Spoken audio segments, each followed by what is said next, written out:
On est complètement déconcentré par Suzanne en studio. Moi, ce qui me fait capoter, c'est qu'elle est calme, elle gère, elle ne jappe pas, elle n'est pas intimidée par personne. C'est impressionnant comme chien. Mais Suzanne, c'est un chien vedette, là. Tu sais, elle a fait tout l'été le safari de Joanie à tourner avec nous. Puis tout l'automne, elle était sur une série américaine où elle avait un rôle. On va la voir. On va la voir, oui, sur Paramount TV, là, l'application, ou sur le poste, tout simplement. Ouais. Là. Elle faisait un chien de soutien émotionnel. Mais sur ça, c'était son personnage. Là, fait que là, il fallait vraiment qu'elle fasse du méthode acting chaque matin, se mettre dans la peau de ce personnage-là, là, d'un chien super émotionnel. Bon, on va suivre le parcours de Suzanne parce que je trouve ça vraiment impressionnant. Mais ce qui est impressionnant, c'est qu'on parlait du temps des fêtes. Le fait qu'il y en a qui vont devoir faire garder leurs animaux, il y en a d'autres qui vont devoir s'adapter parce qu'on a de la visite. Oui.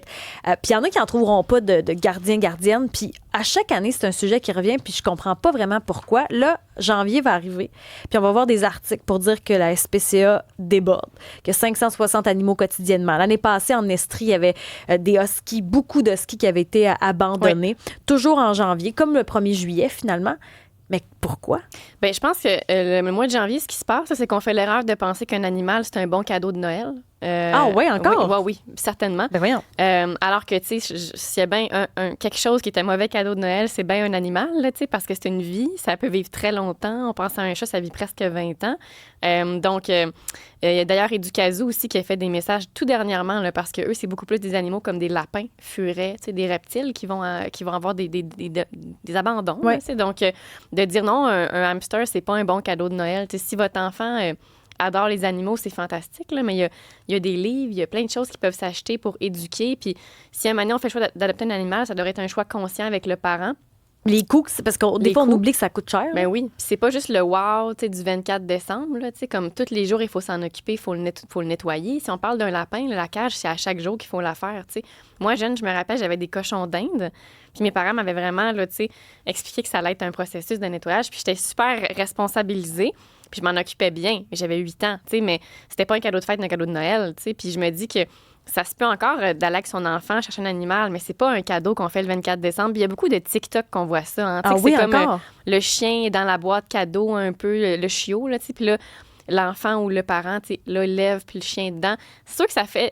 c'est comme... ça fait chier nos émotions, c'est beau à voir, mais est-ce que c'est un choix qui a été réfléchi, tu sais? Est-ce que ce chien-là, on est conscient qu'on a pour une dizaine d'années à s'en occuper, tu sais, outre... ce moment-là, là, outre la vidéo TikTok. Là. Moi, je me rappelle qu'il y a eu une mode à un moment donné des hamsters. Puis quand j'arrivais chez mes amis, ça sentait tellement fort. Oui.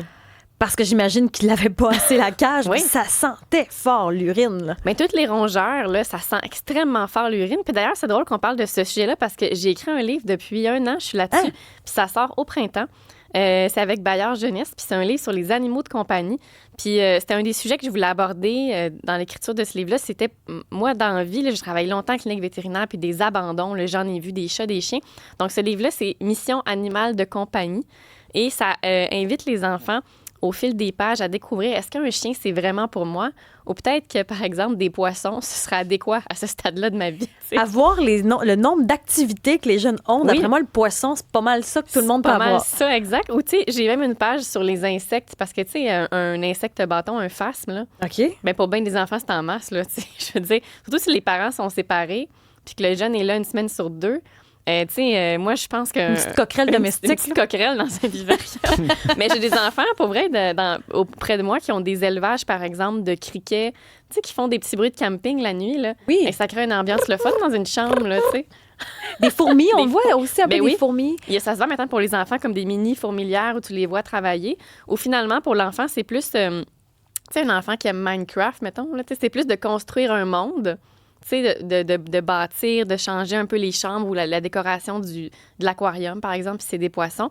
Ce qui fait que lorsqu'il part chez son autre parent, ou il part en vacances, ou il joue au hockey 4 soirs semaine, ou peu importe, bien, le poisson, lui, il souffrira pas c'est ça. De ça. Parce que, honnêtement, moi, je vois beaucoup de propriétaires de chiens être à bout, justement, parce que, oui, là, il faut que je rentre plus tôt parce qu'on n'a pas été là de la journée. Puis là, ouais, mais là, le chien, c'est souvent un frein au plaisir de la vie. Là. Si, moi, tu sais, Suzanne, c'est pas un frein. Tu sais, Suzanne, c'est ma raison de vivre. Non, mais je l'aime. Si, un moment donné, le chien devient un frein, tu sais, je pense qu'il faut se poser la question, est-ce que je suis vraiment quelqu'un qui devrait avoir un chien, tu sais, parce que ça devrait... Normalement, tu choisis ton chien, puis j'en parle dans le livre en fonction de ton mode de vie. Et tu tu vas pas tout changer ton mode de vie pour l'animal que tu vas choisir parce qu'au final, tu vas reprendre tes habitudes. Là, donc, t'es mieux de choisir un animal qui fit parfaitement avec toi dès le départ. Tout le monde va être plus heureux de ça. Là. Joanie Lamoureux, on pourrait parler des animaux pendant 1000 ans, mais on va te recevoir à nouveau, technicienne en santé animalière. Merci beaucoup. Merci à Oli. Merci à Seb, à Flo. Tout le monde a des petits noms comme ça. On peut rentrer plus vite dans les remerciements. C'est Francis Gosselin qui s'installe. Merci à vous d'avoir été là. Puis on se dit à demain, 13h, pour une autre émission spéciale, Temps des fêtes, sans parler de Noël.